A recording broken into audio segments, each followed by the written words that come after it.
And now, it's time for TJwow. Wow. Good morning, good afternoon and good evening everybody, depending on whereabouts in the world you are. You know me, I'm Deputy Editor of TJ, Jo Cook, and I am your host today, managing the chat, hopefully sorting through your questions and trying to get through them all, ready with our speakers that are behind the scenes and raring to go. The format of our webinar, well, it's a bit different to other webinars that you may have attended before, because we've got no presentations, we've got no kind of major agenda other than having a conversation. As the late great Jay Cross says, it's the most powerful learning technology ever invented. So imagine you're at a conference or a training session and you're having coffee with somebody in a chat. That is exactly what it is that we are doing today. So all of your stuff in the chat window is going to be absolutely brilliant. So what we'd really like to have a look at is what can you ask? What can you share? If you think, actually, I know a great blog post or article or piece of research on that, including if it's something you've written yourself, please share it. We would love to see some of those things, and everybody else would like to do that too. And actually, I've got a piece that Lauren wrote us for the Training Journal website just there. Also, we've got the question pod at the bottom of the screen there. You can use that anytime for a question. The chat window can get quite busy. So if you want to absolutely make sure I see your question, please pop it in there. And I promise I will see it and address it as soon as we can with our three fabulous speakers. You can also join us on Twitter, so you can join #TJwow. Debbie, our editor-in-chief, is going to be tweeting away, and it'd be really great to continue the conversation there afterwards. As you know, we're all recording this webinar along with all our others, and they're available on our website. So thank you very much, everybody. Let's get our speakers on today. We have three fabulous people I'm really looking forward to speaking with. Gary, Lauren and Andre as well. So let's get them on and get some introductions done so that we can get on with this conversation. So here's our webcams. There we go, working for everybody, which is always a good start to the session. So thank you, everybody. Let's start with Lauren first of all, then Andre, then Gary. So, Lauren, first of all, just tell us very briefly, A, where are you and what time is it? But also, what is it that you do? And let me unmute you, because that's obviously a bit of a challenge. There you go, that's my fault, Lauren. So let's try that again. So it's 6 a.m. here in Toronto, Canada. I'm feeling that the photo that you put up of me is I need my makeup artist now. This is the real Lauren.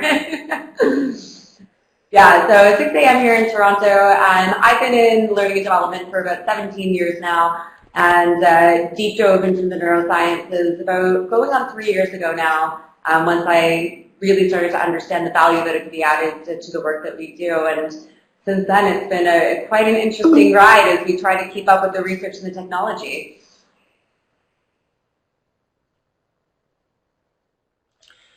Brilliant, thank you very much. We'll come back and get your thoughts in a moment on our opening question. And Andre, tell us a little bit about yourself and what you do. You know, I am one of those fortunate people who live my passion. So they say when you live your passion, you never work another day. So 27 years ago, I started living my passion doing this. And now I work harder than ever before. But I absolutely love what I do. People development is what truly makes my heart sing. But we use neuroscience to help people become more of what they can do. So in a nutshell, I stand on two legs. I'm involved at the University of Pretoria and being part of the neuroscience research group there. But in the same instance, my function is to take neuroscience and make applied neuroscience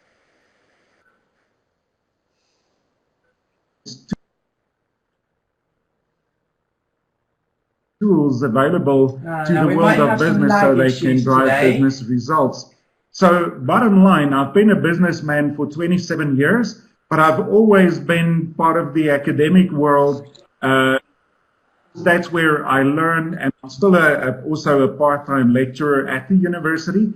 But my job is to optimize performance and to drive Great, Andre, thank you. I think we've got a few lag issues, so I think you slowed down for a bit, then sped up for a bit, but I think we got all of that, and I'm just asking in the chat window if that's a problem for everyone. If it is, I'll do some technical wizardry and see what we can do. And Gary, tell us a little bit about what it is that you do. Okay, morning everyone, or afternoon. So Gary Luffman, I'm a business psychologist, and I co-own and run a small boutique niche consultancy. You take your pick from those.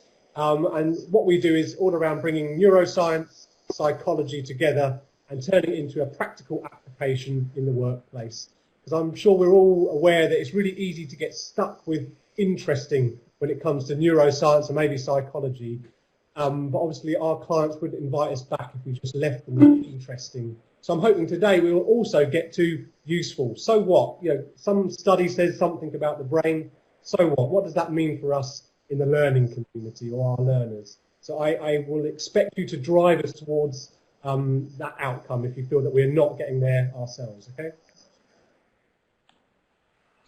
I will certainly take on that mantle. Thank you very much. So some lovely introductions there.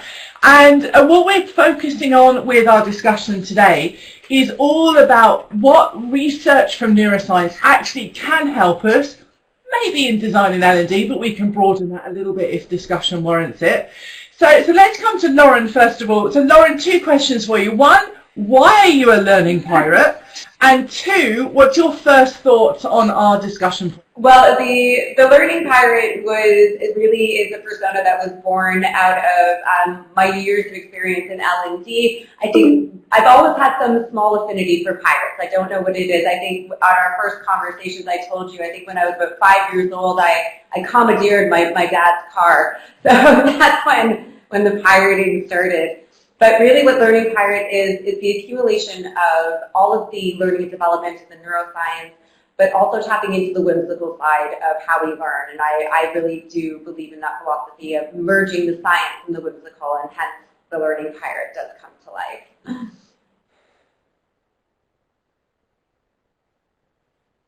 Wonderful, Lauren, thank you. And so our opening question is, which neuroscience research can help us design an L&D? So is there neuroscience research that can help us? I'm sure that the rest of the speakers will chime in. I mean, that's a really loaded question at this point. We're discovering so much every day. Partially of what I wrote in the article that I put forward was something that I like to really use is this whole methodology of chunking and of understanding how much can the brain actually take in at one time. Whereas, for centuries, and I think what we've got to look back upon is that the educational system has been very, similar for almost, 200 years.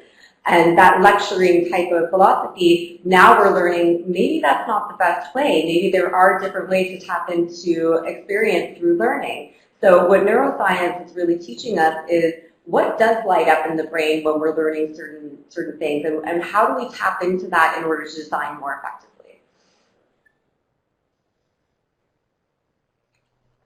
Thank you, Lauren. So some interesting discussion there about how loaded that question is. And Andre, what's your thought on our open question about which neuroscience research can help us?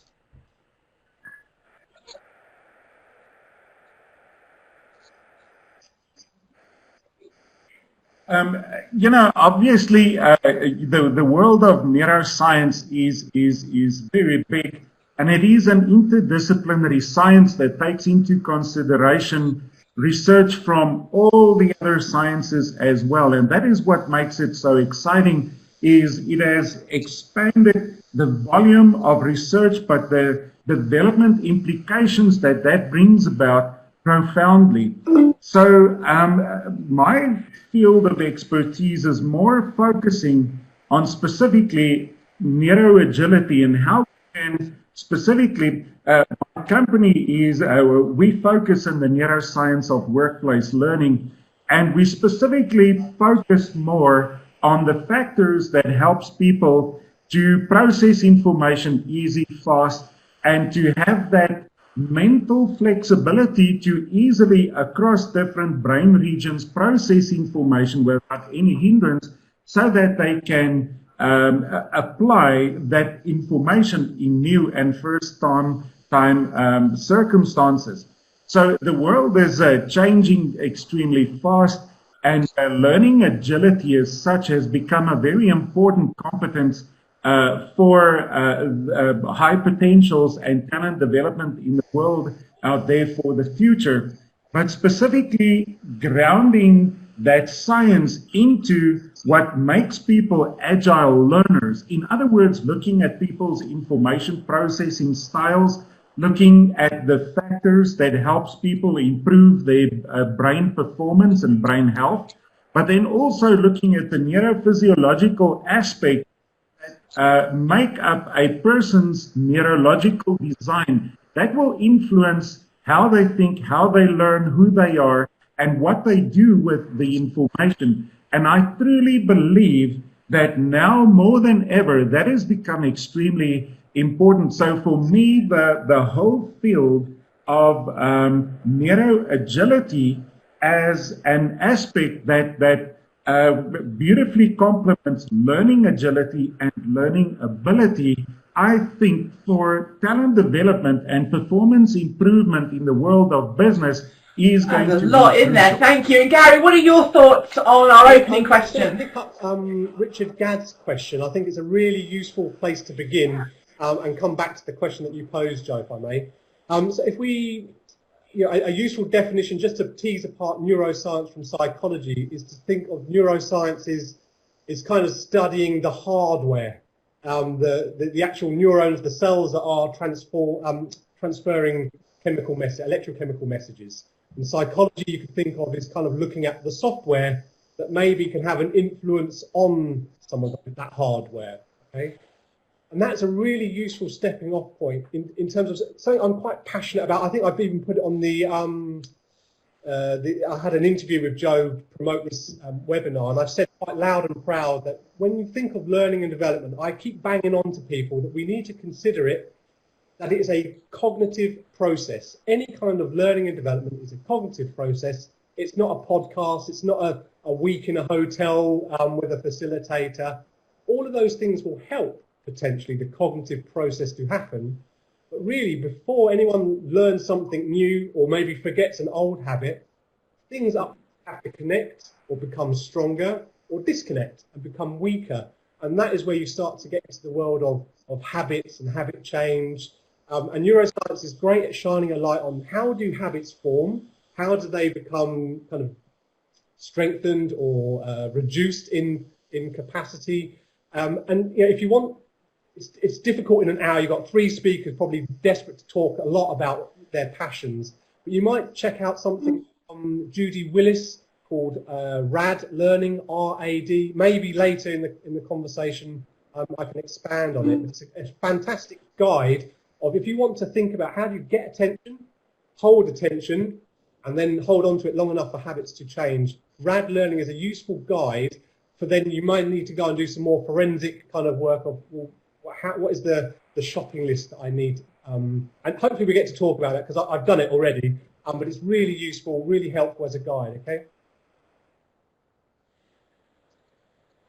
Thank you very much. We'll come back to RAD learning, so I think that's a really interesting area, and thanks for answering that question that Richard had as well. So Lauren, I'm going to start with a question. There we go. Lauren, I'm going to come to you with this question, completely fresh. I haven't even read it yet. So this is from Olivia from Sweden. Thank you, Olivia. She says, I tend to start most of my workshop with a wee session about learning to learn. What would your best soundbite be from a neuroscientific point of view? It would be helpful with both issues to keep in mind what prohibits learning, like our limited computational abilities, but even more so with things that individual learners could do to enhance their learning. Any tips? That's quite a lot in there, isn't there? So let's look at that area of learning to learn. What gets in the way, that computational limit, and what tips can people have? So I love that Lauren question on that one. because it's one that, as I was even doing my research and sort of thinking about how do I restart my sessions in order to engage right from the very beginning. And I think, Olivia, you've got it. Part of what we should be doing in the classroom is engaging people in how their brains are learning and educating them on that as well to enhance their experience so they can understand how things are being processed and where they're going during that time. So I love the idea of starting off a session with that little piece of education. For me, for 16 years, I was wondering if I was in the right profession or not, because 9 times out of 10 I'd walk into a training session and you could just see on everyone's face that training, I'm in training.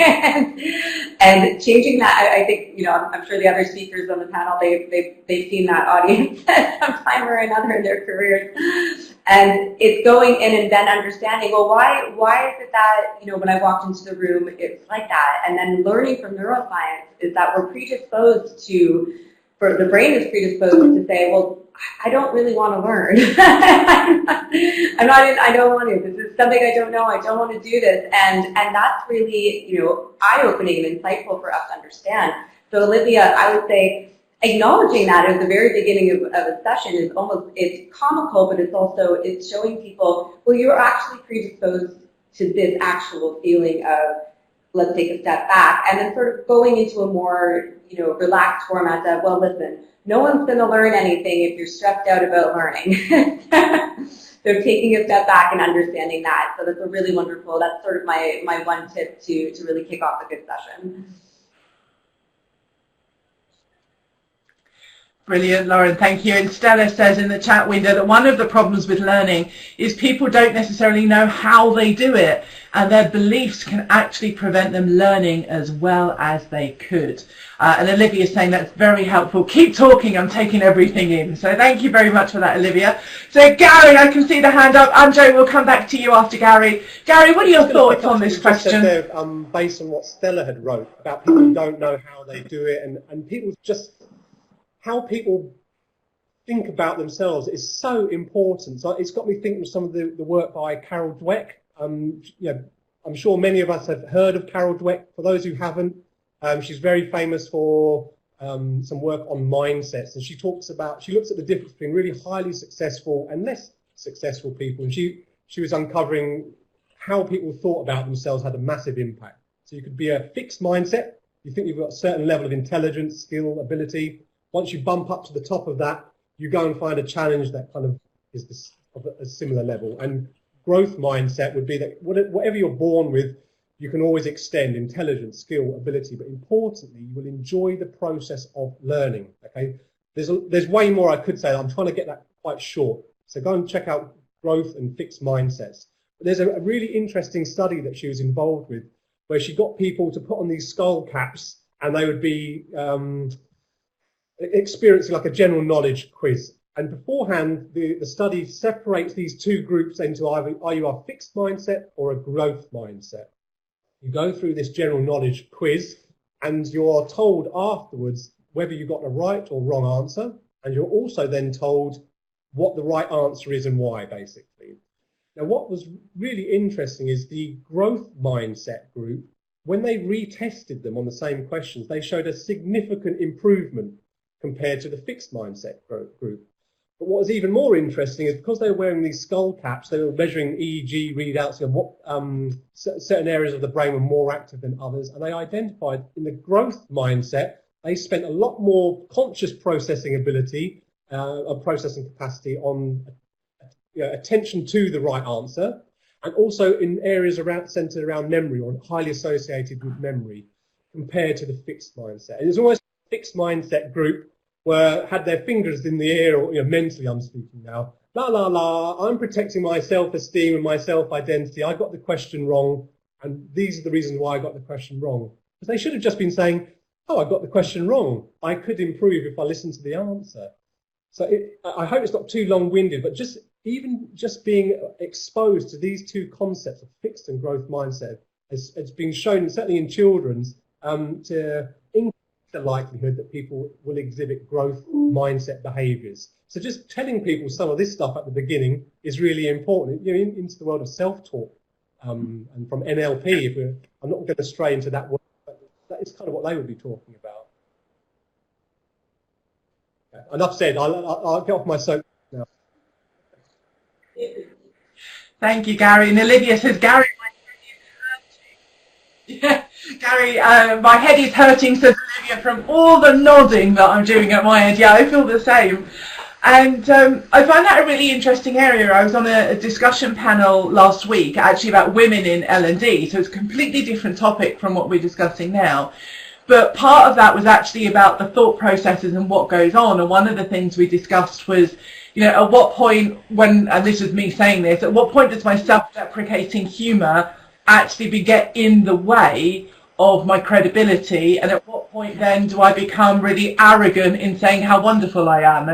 And that's a lot to do with self-talk and perception, I thought. So it's an interesting kind of area.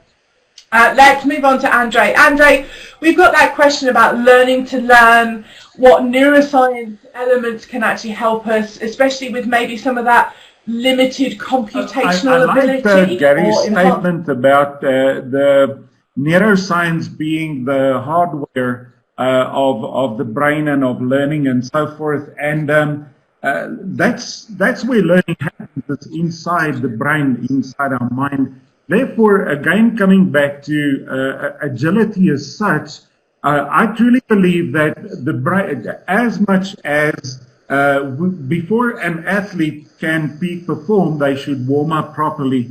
And the same analogy is applicable here to learners, that before we can peak perform in learning, we need to warm out the brain as such and ensure that all areas are receptive and ready to receive and absorb information and process that at optimum levels. So, for instance, we need to make sure that all the neurotransmitters are there that will help you facilitate those messages.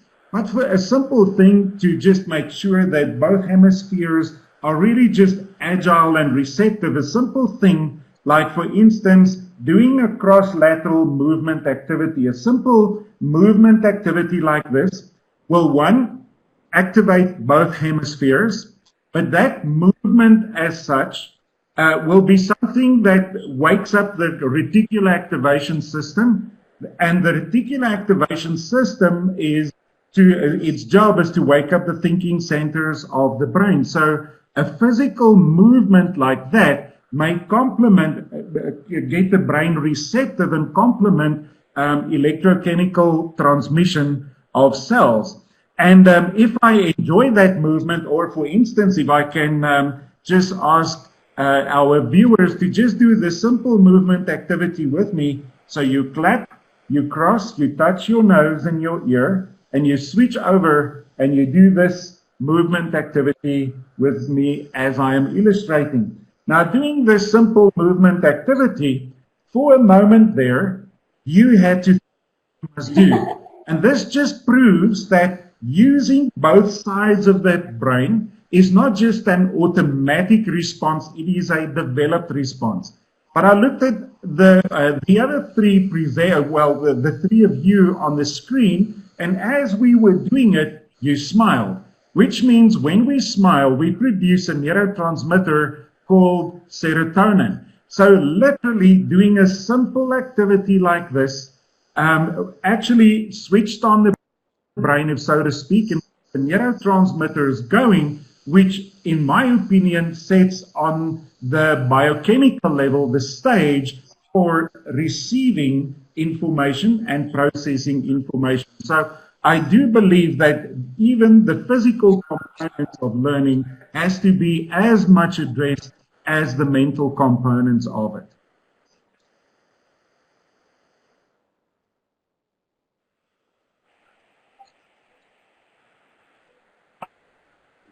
Thank you very much. And I think lots of contorted kind of confusion going on there.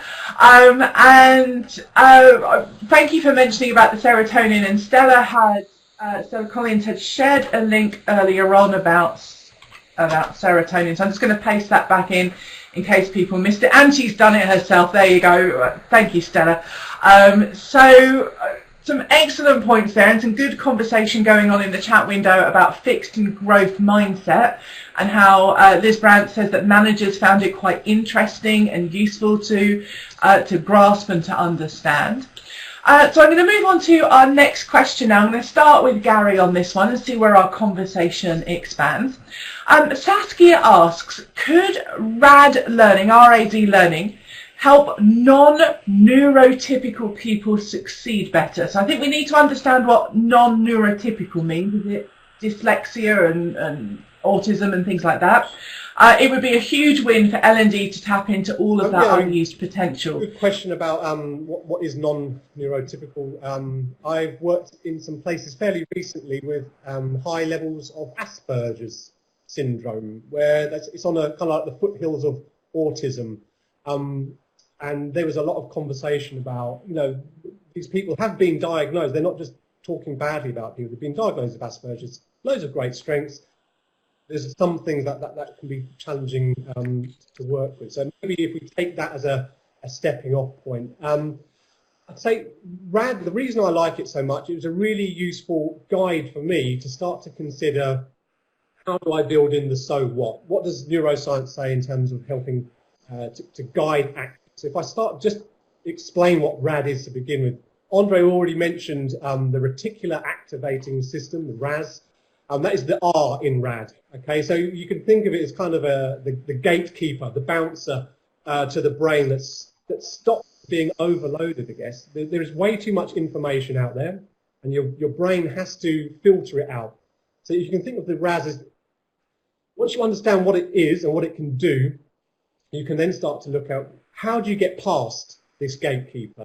So things that will be really important is it interesting and is it important? Okay. Now, I'm going to say these things because they're quite, it almost doesn't matter about culture or maybe atypical people. If you can find a way of ensuring that people think that something is interesting or is important, that is a great place to start. And that will start with when you are designing the architecture or the design of the session, the joining instructions, all of that stuff happens beforehand, or appreciation of the culture at the moment in the organisation. Once people are in the room, if you want to get past this gatekeeper, things like, does it solve some personal need? Is there an element of challenge involved? You know, are they just consuming knowledge, or do they get to construct it along the way? Novelty, variety, things along these lines are likely to help the brain not just fall into a stupor while the facilitator loves the sound of their own voice at the front. Those things will help you get through that R, the RAS, so to speak. The A of RAD is all about amygdala or emotions. That is about putting people in a psychologically safe place. Emotion is really good and really important for memory formation. Okay, so if memories are tagged to an emotion, there's a much stronger chance that it will be encoded strongly and much easier to recall that information. So that's where you don't want something boring, but you also don't want something is a highly stressful or distressful situation for people, because that will have more often than not a much more negative effect on people. So potentially an atypical person might find stress in different places. For some people, that trio group discussion was fine. For others, it's exposed them in a way that they feel uncomfortable about.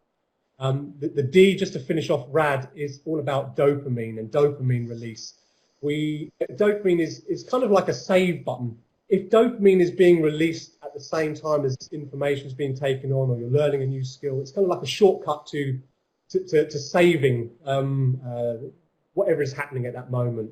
And for dopamine to be released, things like social activity, to interact with other people, some physical activity. Andre's already done a great job of demonstrating some physical activity, helping other people, humour. All of these things are really great at helping some of these chemicals to be released and get your brain to have given its attention for long enough for things to start to change. There's way more that we can talk about. We can talk about memories moving from short-term to long-term. I'll bend my neck in and let others speak. I hope I'm getting close to answering some of those thoughts or questions.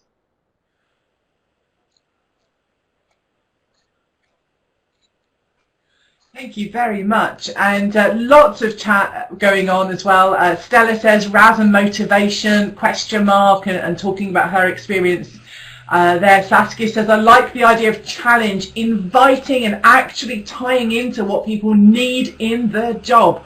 Oh, that is pretty much what I preach almost every day there, Saskia. People tend to focus on designing and entertainment when they want to make stuff less boring. Yeah, it's a bit of a challenge. So, Andre, let's come to you on this one. That question around could rad learning help non-neurotypical people succeed better? So, you know, take that angle whichever way you like, if it's around non-neurotypical. I think I can just reiterate everything Gary said there.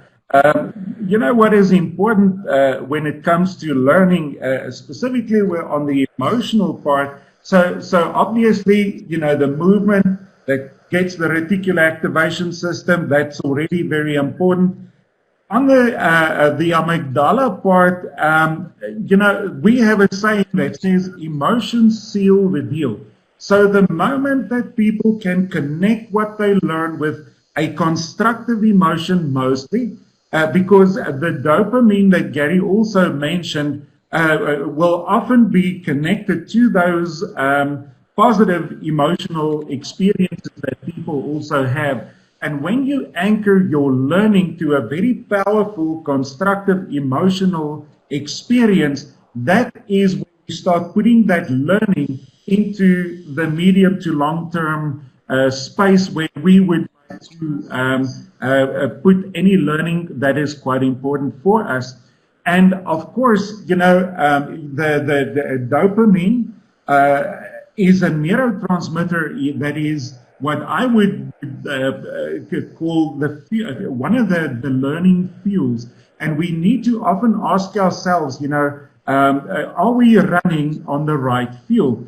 To give you an example, some people work very hard, but for instance, if you look at what drives them to work very hard, it may be things like fear of failure or fear of recognition, but the biochemical response actually inhibits the learning. So when you have these positive emotional responses, that facilitates the learning is when I have this positive experience. So I can be working hard, being very tired, but if I'm driven by fulfillment and passion, I start producing dopamine, the serotonin, the good stuff that becomes the fuel that drives again on the on the biochemical side of things, that drives the physical part of learning again. So I love the RAD technique. I think it's powerful, and I think it is, in my opinion, as applicable to any person than it is to the non-neurotypical you know, example that they required about.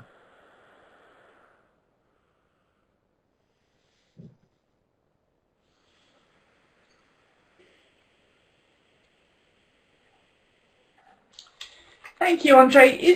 If we're looking at some of the things that you've mentioned there, is there not a danger that we can overdo that? So, you know, if I'm tired, but I've got all of this going on and I'm still learning, is there not a danger of burnout at some point or something like that? Or is that not possible in the things that you're describing? Of what we are talking about now, there's no such thing that you can burn out when you run on the right fuels and you are challenged, you're having these constructive experiences. I think the burnout often happens when we have to start doing the learning, but we are constantly experiencing more negative emotions. Now remember, emotions and feelings actually refer to the chemicals that run our mind. And if we start producing more of those chemicals, that starts wearing down the immune system and our energy systems, yes, most definitely burnout can, in the medium to long term, that's going to happen. But again, I think RAD is a very powerful approach to take people rather on the high road away from burnout rather than leading them towards burnout. I hope I answered that correctly.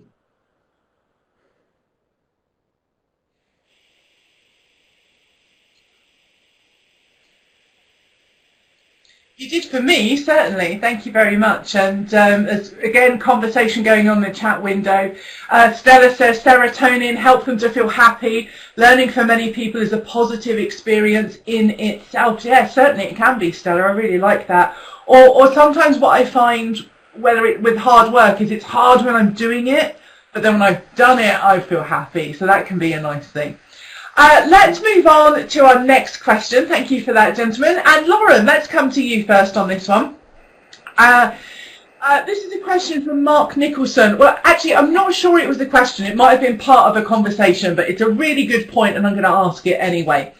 So Mark Nicholson says, in behavioural change, is there a way to maximise this in a coaching relationship? When we're looking at behavioural changes are very difficult. And very, very much more so once you pass, research is showing once you pass 35 years of age, that's really when, the chemical compounds of what makes up your behavior, as Andre was speaking to, that's when it gets really solidified, and that's when it's much more harder to change those behaviors. So I'd say the very first thing, and I would say this, I experiment on myself all the time because, I'm sure there's behaviors that we've acquired over the years that we want to either take a little bit more control over or to make a very distinctive change. When it comes to the behaviors, I think especially when you're coaching someone, like Andre was saying, there is value in having people understand what is a behavior. Most people can't define what it actually is. And when we break it down into the science, what we discover is, well, what is a behavior? Well, a behavior is it started off as an experience that then turned into a chemical reaction in my body that then created a pathway for me to re-experience that behavior every time that chemical reaction happened.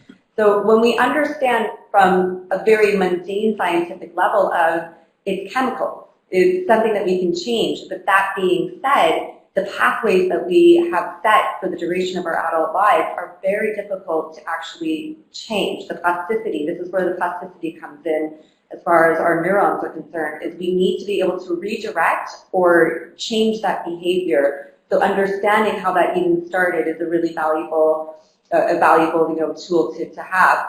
On top of that, we also talk about metacognition, which is your ability to think about what you're thinking about. So becoming much more conscious and more aware, and I see Andre nodding, that, us becoming more aware of what it is that we're thinking and then getting to a level of being conscious enough to recognize that the behavior is happening and sort of taking it in that tiered step of, okay, it's an unconscious behavior that I'm working with. How do I then bring that to my consciousness so that I can manipulate and change it?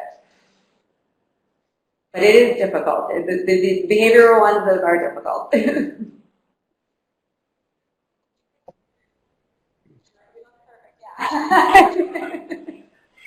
Yeah, well, if behaviour was easy, we'd all be doing it, right? If we'd all be not way and not sitting on the sofa, and we'd all be kind of working at our absolute best. So yeah, that's why there's a huge industry around it, and it's so important. Gary, I think you had a couple of thoughts on this before we move on to Jane's question. For any kind of cognitive process change, okay, and you can turn the volume up on that in coaching magnificently. It's perfect in terms of tapping into this process. This idea of a cognitive process for learning, you talk about neuroplasticity, essentially, the brain's ability to rewire itself. And it does it kind of through two major levers. There's something called long-term potentiation. That is, if these things keep connecting, keep firing together in a pattern, the brain will give more resource over to turn those kind of B roads into motorways. And long-term depression, it's nothing to do with being sad or blue. It's about, if it's not being used, you dismantle it and you reappropriate the response and the resources. So if you want to tap into that, we've kind of come up with our best, based on reading the world of neuroscience and psychology, to try and work out what are the steps if you want that to happen. So in the world of learning, something like the flipped classroom, I don't know if you've heard of that before, it's worth checking out. You do the lesson beforehand, essentially, or the information is given to someone beforehand. You come into the facilitated environment informed, and now you can have a critical analysis, maybe an evaluative conversation, but do something more practical with it. You're not just consuming information, you can construct what happens next. But then you want to get into the world of do less well. Okay, work out what is the most important stuff that needs to be covered. Give that limited processing capacity time to focus on that. Staged repetition, coming back to Lauren's point about being patient, it's not going to get fixed in one session or, one day, whatever it might be that you're delivering. So something about the drip approach is really important. Depth of processing, are they just hearing you say something, or are you asking them to think in a more deeper level of how does this behavior play out in certain groups? How would I like it to be? What would I say when someone says X, Y, and Z? That's kind of getting into the depth of processing bit.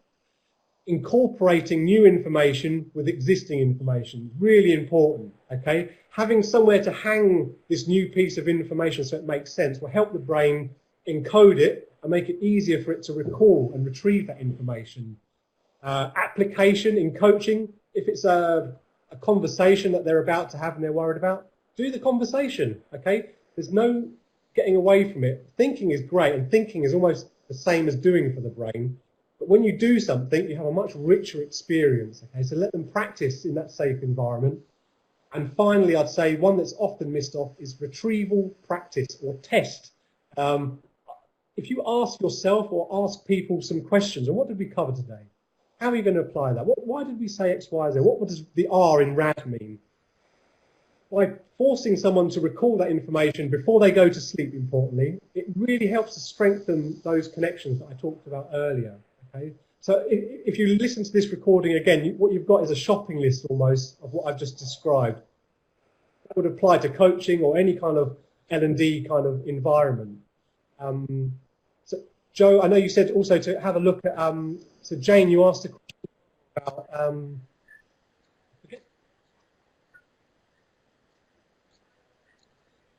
Yeah. So we've got a question from Jane, which is, it would be great to get ideas on how to put learners' brains into readiness for learning. Can we stimulate dopamine and serotonin through our approach? And actually, Patricia asks a similar question. She says, can I hear a little more about getting people ready? In the chat room, I saw Stella Collins. She was talking about getting people interested, intrigued. Great place to start. And I was just going to, I can be really quick because all it is if you go back through the recording, when I described RAD, I also talked about the ways to get past the gatekeeper, the ways to put the emotions in a safe place, the ways to get dopamine released. You can turn that into a shopping list in terms of, have I considered physical activity? Where do they get to work together? Things along those lines. So I can be really short and sweet on that, Joe, because it's just about, I don't want to repeat myself too much.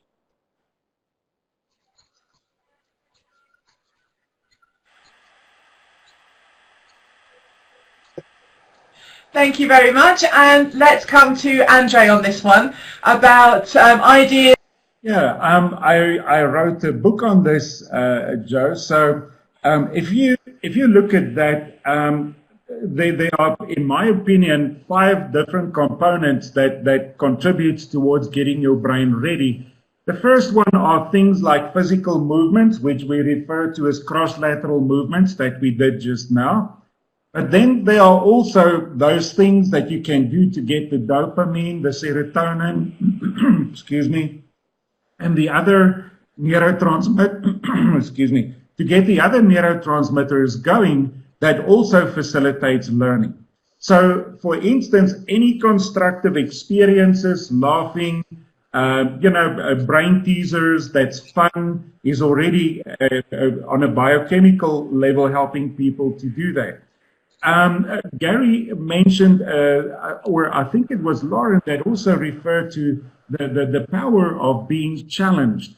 Now, when people are challenged to think or to learn, we produce chemicals called neurotrophins that are chemicals that's very good for your brain cells to grow more dendrites, which means they connect more with other brain cells. Now, to make a technical thing more simple, it complements the neuroplasticity process profoundly in helping people to make more connections.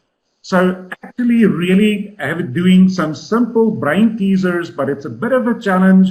It forces you to think, but eventually it may even be quite difficult. But as you said just now, Joe, when you get the answer, you feel quite good about it. It's the body confirming that biochemical process that's taking place that is really good for learning. But then there are also the mental stimulation things that people can do the moment people laugh, or when we also do even breathing or relaxation exercises, your brainwave rhythms go into a state called alpha. And when there's harmony in your brainwave rhythms on the left and right sides, your brain can absorb more information, which means I'm also going to be ready to process information more effectively. But then a fifth thing that can also be done is simple stretching related activities where people stretch their arms, their legs, the neck, such. It's fluids called the cerebrospinal fluids that surrounds your brain and nervous system. When we start stretching, then those chemicals start circulating, which means it preserves the heat of it preserves the temperature in your brain to keep you focused. In other words, long story short, stretching really improves your focus and ability to concentrate. So here are very simple things that the normal guy can do that really just switches them on and prepares them for a good day's work at the office or some learning. And it wasn't a train smash to be able to do a few of those simple things that I just mentioned.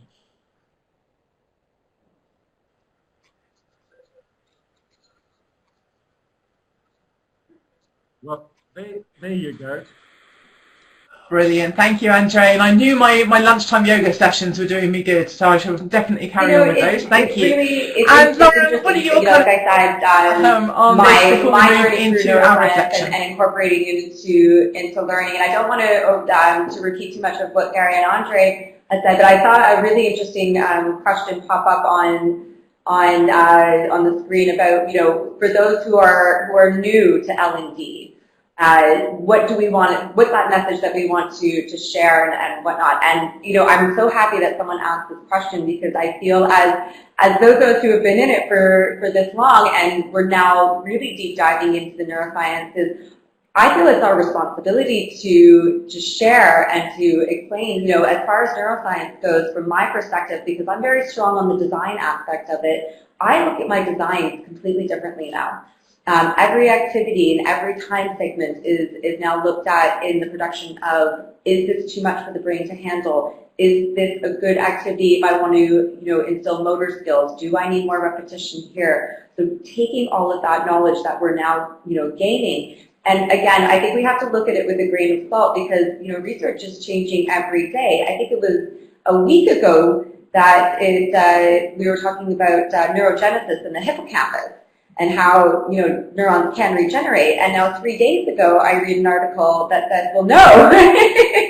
New research is saying, no, that's not happening. I see Gary must have seen the same. So taking everything with a definite grain of salt, but really, and the last thing that I would want to sort of end on here is with the experience. And, part of my philosophy as the learning pirate is the moment of yar. That's my moment. And yar is the moment when you are really ready. And it's when, everything that we've been speaking about here is when you feel learning, when you've had the experience that translates into the behavior that then comes into that feeling of, I know this, I've got this, and now I can share that. So I think that if we sum that up really nicely and we focus on all the dopamine and all the serotonin and using design and getting to those moments of that feeling, then we're succeeding in our roles as L&D professionals.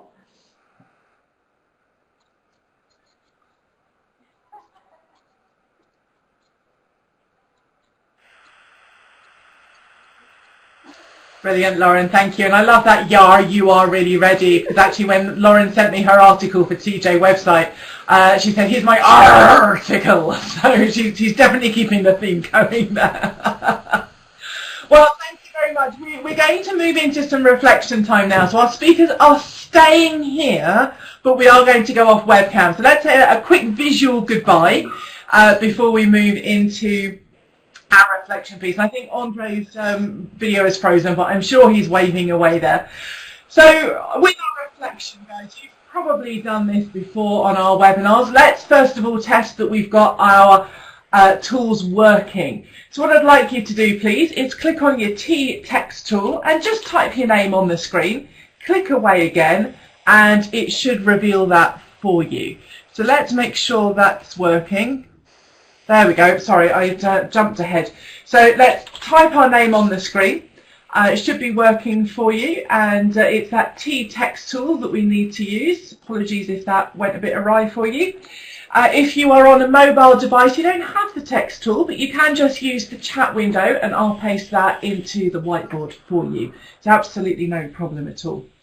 And now Stella is a Brit, but she's living in Spain, so she's put Estella, a Spanish name. I like that, Estella. So let's move on to, we've had a bit of a practice there, so let's move into our actual question. We've got lots and lots of stuff that we've been through today. What is it that you're actually taking away? What are you actually going to do after today's session? It's all very well and good listening and being here and soaking it all up, but what are you actually going to do? Let's have some ideas. What are you actually going to do?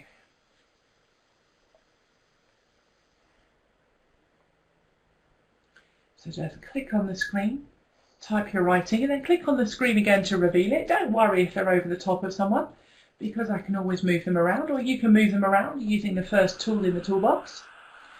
So what have we got? Let's start at the top. Lots of reading and more research so I can share with my team. I bet we're going to get a lot on that. Go and read more on RAD. Absolutely brilliant. And Gary, that must make you very happy to know. It will point you in the right direction of how can I get through some of those gates, maybe, like I was talking about earlier.